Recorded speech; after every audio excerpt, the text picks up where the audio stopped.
Hello everyone, welcome to my YouTube channel. मैं शिव अरोड़ा, उम्मीद करता हूँ आप सब बढ़िया होंगे। तो जैसे कि आपको पता है, नवंबर 2021 में एनएमसी का एक नया गैजेट आया था एमबीबीएस अब्रोड को लेकर, जिसमें काफी सारी बातें लिखी गई थी कि किसी भी कंट्री में जाने के लिए एलिजिबिलिटी क्राइटेरिया क्या होना चाहिए, कोर्स ड्यूरेशन क्या होना चाहिए। तो ऐसी काफी सारी बातें जो बिल्कुल ही समझ से बाहर दिखाई दे रही थी। तो इन्हीं बातों को ध्यान रखते हुए दिल्ली हाई कोर्ट में पिटीशन डली है, और दिल्ली हाई कोर्ट के जो जजेस हैं उन्होंने एनएमसी को नोटिस जारी किया है और उनसे उस पर रिप्लाई मांगा है। तो ऐसे 4 पॉइंट्स पे बातें करी गई हैं। तो सबसे पहला पॉइंट है, मैं आपको बताने वाला हूँ, वो ये था कि 54 मंथ्स की जो आपने कॉन्स्टिट्यूशन डिसाइड की है वो आप कैसे कर सकते हैं किसी भी कंट्री की। तो इस बात पे एनएमसी से रिप्लाई मांगा है दिल्ली हाई कोर्ट के जजेस ने। और सेकंड पॉइंट क्या है, वो है ये है कि जो स्टूडेंट्स पहले इंटर्नशिप करके आते थे बाहर से, तो उनकी वैलिड होती थी इंडिया में आके, जैसे कि नेपाल, बांग्लादेश, चाइना। तो जैसे बाहर से उनकी इंटर्नशिप वैलिड होती थी, इंडिया में आके उन्हें दोबारा नहीं करने की जरूरत पड़ती थी। लेकिन इस रूल के बाद से उन स्टूडेंट्स को इंटर्नशिप बाद में आके इंडिया में आके करनी पड़ेगी। तो इससे क्या स्टूडेंट्स पे डबल प्रेशर नहीं पड़ेगा?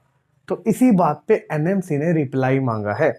और पहले आपको पता है, जैसे केरला हाई कोर्ट ने पहले भी अपना एक नोटिस जारी किया था, उसमें बताया था कि अगर आप इंटर्नशिप बाहर से करके आते हैं, किसी भी कंट्री से अपने एमबीबीएस करते हैं, वहां से इंटर्नशिप करते हैं, तो आपको इंडिया आके कोई जरूरत नहीं है इंटर्नशिप करने की।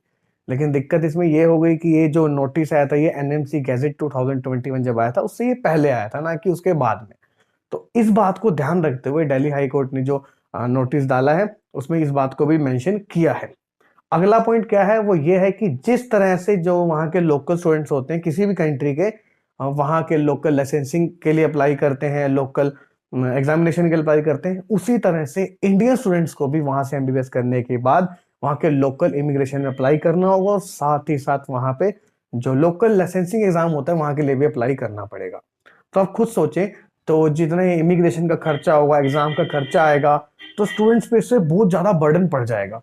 तो एनएमसी से इस पे बात पे रिप्लाई मांगा है। तो इस पे स्टूडेंट्स पे जब बर्डन पड़ेगा तो उसका रिस्पॉन्सिबल कौन होगा? ठीक है, बच्चे इतना सारा अमाउंट कैसे देंगे फिर से? और कोई फिर से क्यों लाइसेंसिंग एग्जाम देगा उस कंट्री का, जबकि वापस इंडिया ही आना है उन्हें एट लास्ट? तो अगला पॉइंट ये है कि एनएमसी कैसे किसी कंट्री की कोस्टेशन और कैसे किसी कंट्री का एलिजिबिलिटी क्राइटेरिया डिसाइड कर सकती है। क्योंकि आप खुद ही देखें, एनएमसी पूरे वर्ल्ड में नहीं है, एनएमसी सिर्फ इंडिया में। तो एनएमसी सिर्फ इंडिया के ही जो कॉलेजेस हैं, मेडिकल इंस्टीट्यूट है, सिर्फ उन्हीं का ही डिसाइड कर सकते हैं एलिजिबिलिटी क्राइटेरिया और कोर्स ड्यूरेशन। एनएमसी पूरे वर्ल्ड में नहीं है तो वो नहीं डिसाइड कर सकती। और ये बात उसने जो दिल्ली हाई कोर्ट के जज ने उन्होंने मेंशन भी करी है इस बात में।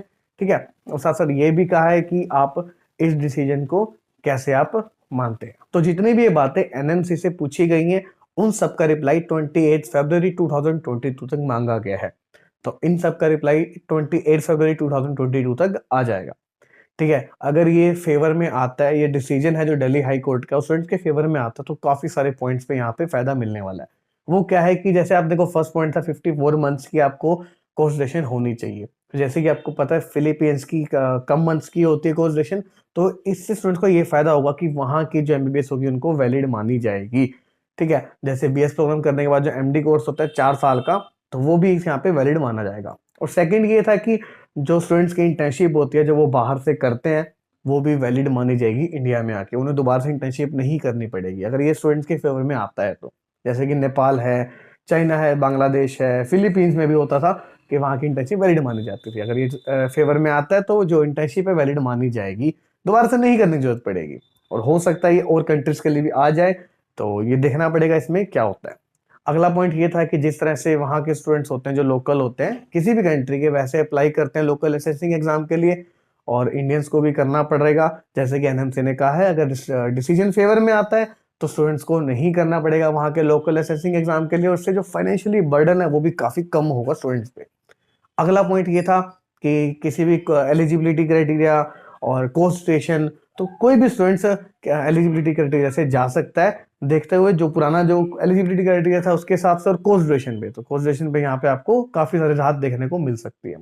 तो ये 4 पॉइंट्स हैं जिन पे दिल्ली हाई कोर्ट ने नोटिस जारी किया है एनएमसी को। तो देखते हैं इस पे क्या रिप्लाई आता है। तो जैसे ही कोई भी रिप्लाई आएगा दिल्ली हाई कोर्ट को एनएमसी की तरफ से इस नोटिस पे, उसके बाद ही दिल्ली हाई कोर्ट डिसीजन लेगा। तो वो क्या डिसीजन आएगा वो देखने वाला रहेगा इसमें, क्या वो स्टूडेंट्स के फेवर में आएगा या वो एनएमसी के फेवर में आएगा। कुछ पॉइंट्स है जो वैलिड है स्टूडेंट्स के लिए, वो उनके फेवर में आ सकते हैं। और हमेशा से आपने ये भी देखा होगा जो हाई कोर्ट्स होते हैं, सुप्रीम कोर्ट्स होते हैं, वो स्टूडेंट्स के फेवर में ज्यादा डिसीजन लेते हैं। तो देखना इसमें वो जो फेवर होगा किसके फेवर में रहेगा, एनएमसी या स्टूडेंट्स के बीच में। तो जैसे ही कोई भी अपडेट आता है नेक्स्ट, मैं इसी चैनल में वीडियो डालकर आपको अपडेट करता रहूंगा। तो मेक श्योर आप चैनल को सब्सक्राइब कर लें, वीडियो को लाइक करते हैं, वीडियो को शेयर करते हैं। Thank you for watching.